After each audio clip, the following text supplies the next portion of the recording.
Тэгэхээр энэ бол язгууртны оршил биш тийм ээ. Язгууртны урлаач хүн байсан. Маш өндөр мэдрэмжтэй байсан учраас би нэг дизайнер хүн байсан байх гэж бодоод байгаа.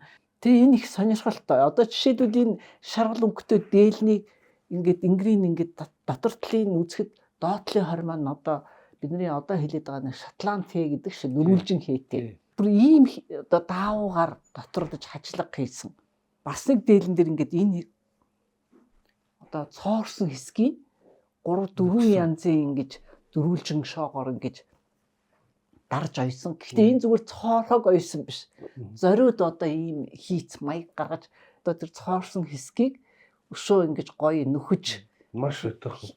Бүр одоо гоё дизайнтай харахад одоо зориуд ийм болов гэж хэлэхээр ингэж одоо бүр хийсэн их нарийн дээл байсан.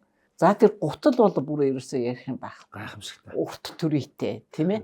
Тэгээд дээр нь бас зарим одоо хэтрүүлж хэлсэн байсан уу яасан одоо гутлын тоног дээр төмөр тоног нь хадж байгаа одоо алюминий дүрсээ баг Apple-ийн эмблем энэ байгаа юм биш үү гэсэн одоо ийм юу бас яриа гарсан л байсан. Adidas Apple хоёр цуг байна. Тий.